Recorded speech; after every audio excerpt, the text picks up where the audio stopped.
In this tutorial, we're going to cover Codility's first challenge in their counting elements section.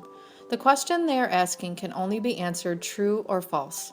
1 for true, 0 for false. Too many solutions floating around out there returning the missing number in the sequence, and that would just be too easy. For this challenge, they're simply asking if the non-empty array is a sequence of numbers or not, or is it a permutation? A permutation is a number starting at 1 and continuing on till n with no repeating numbers. In this video, I'm going to show you 4 examples of code. 2 of those examples are me completely bombing the test.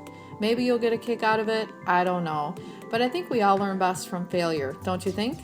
The last 2 are solutions that brought a 100% in performance, and one of those wins the KISS Award of the day for it being a one-liner. In my mind, as I internally reasoned with myself on how to solve this, I figured that it couldn't be that hard. All we had to do was take the max of A, subtract it from the min of A, and just make sure that the amount didn't exceed the length of the array. And voila! I'll have the answer.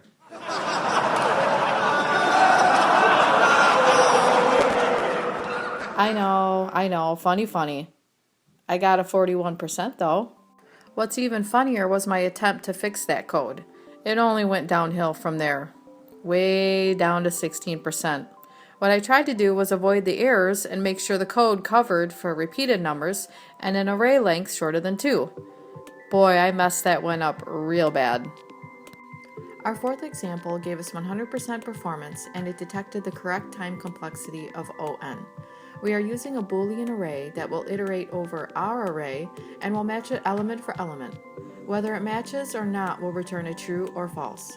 By creating the array of falses labeled in the variant bool, it will then compare an index list with the array as seen here. The first if statement ensures that the max of array will not exceed the len of A. That's an automatic false.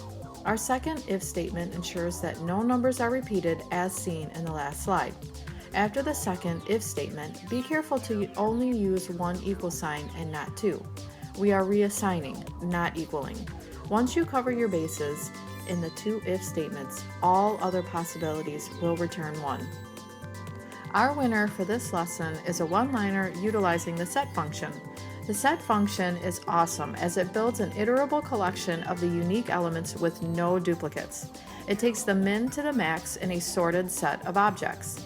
In this example, we are comparing the set of A to the range of A, also in a set. We have to use the set for our range comparison because if we don't, it will only return range 1, 6 in parentheses. By using set, it will put all numbers 1 through 6 in a full list and compare. For illustration purposes, let's say we have an array with double 1s and also missing the 2. By calling the set function, it would return all the numbers in sequential order. Then we compare it by implementing double equal signs to the set range starting at 1, not 0, down through the len of A, which is 6.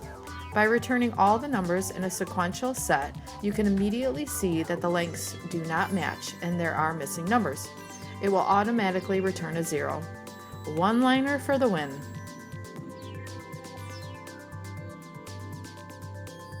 Thank you for watching, and I hope this video was helpful to you.